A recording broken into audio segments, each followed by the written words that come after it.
The legislation, along other things with other bills proposed, could still be amended during the current legislative session. House Republicans will have a say in the process, with their own proposal mirroring Holcomb's $1 billion tax relief plan.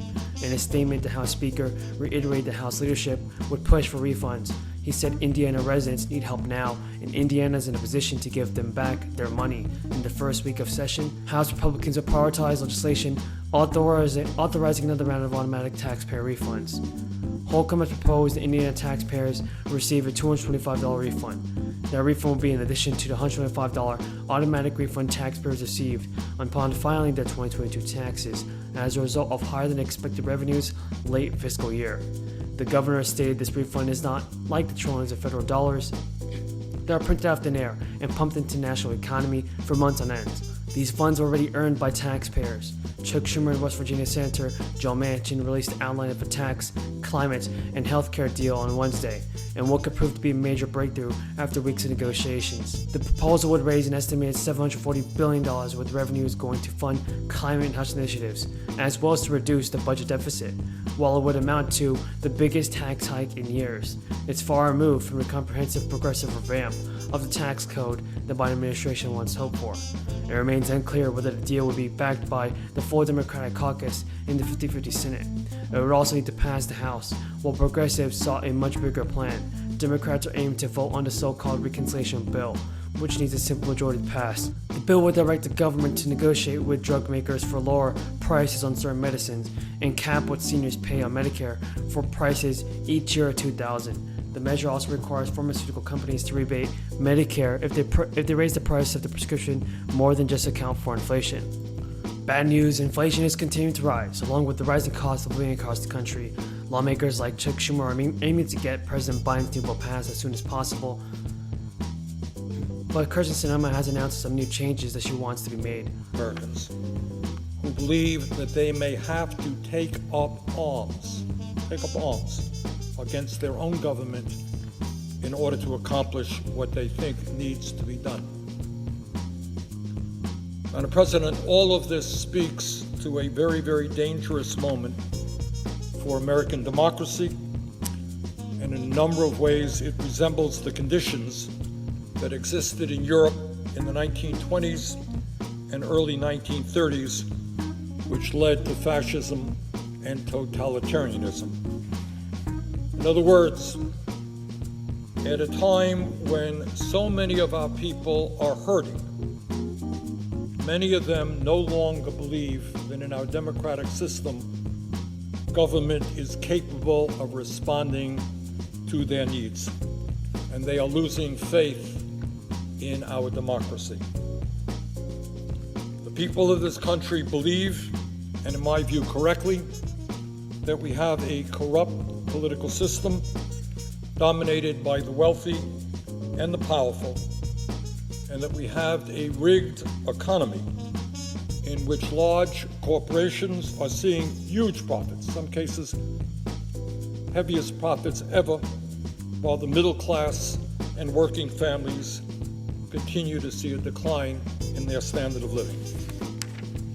Let me just give you one small example of what is going on, and that is within the last few weeks, while Americans continue to pay outrageously high gas prices at the pump, prices are going down, but they're still a lot higher than they were a year ago, 2 years ago.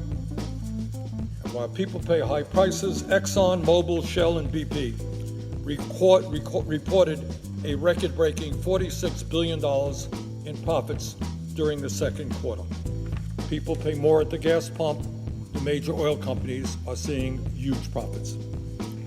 In terms of the extremely high price of prescription drugs, 3 large pharmaceutical companies, Pfizer, Johnson & Johnson, and AbbVie, increased their profits last year by 90% to $54 billion, a 90% increase in their profits, while so many of our people cannot afford the high cost of prescription drugs. Madam President, that is what a rigged economy is all about. Huge corporate profits, while working people cannot afford the basic necessities of life. Madam President, Equally divided. Senator you. from South Carolina. To the members of the body, if you think America needs a new gas tax, then your ship has come in. Vote for the Democratic bill, because believe it or not, these people over there want to raise gas taxes right now.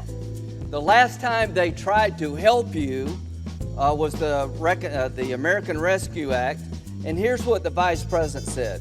Help has arrived for the families that have struggled to put food on their table, for the small businesses that have struggled to keep their doors open. Help has arrived. She said that in March.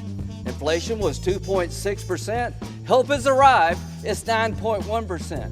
This bill will increase gas taxes 16.4 cents on every barrel of imported oil and petroleum, and every barrel of crude oil found in America to be refined in America will have an additional 16.4 cents per barrel tax increase. This is insane. This is stupid. If you like high gas prices, vote for them. If you want to lower prices at the pump, Gentleman's time has vote for expired. my amendment. Senator from Oregon. President, Senator's recognized. President, this amendment would strike a 0.4 of a cent per gallon fee on big oil refiners that helps pay for the cleanup. Because we have a ton of good news about the fourth stimulus payment that I want you to know. Congress is back this week and is facing a packed to-do list. There's a lot that lawmakers have to accomplish before January.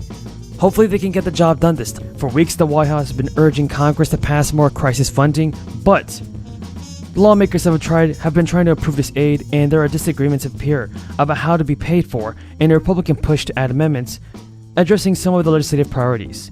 Several weeks ago, Democrats and Republicans had already reached an agreement on this, but much less than $22.5 billion that the White House initially requested. This would actually be paid for using unspent funds that different agencies received as part of last year's American Rescue Plan. Some Senate Republicans, however, refused to move forward with a vote on the aid unless lawmakers considered another stimulus bill. So folks, think that President Biden is doing a good job on the fourth stimulus check? Tell me what you think in the comments. We have a ton of good news about the fourth stimulus payment, so continue to keep on watching.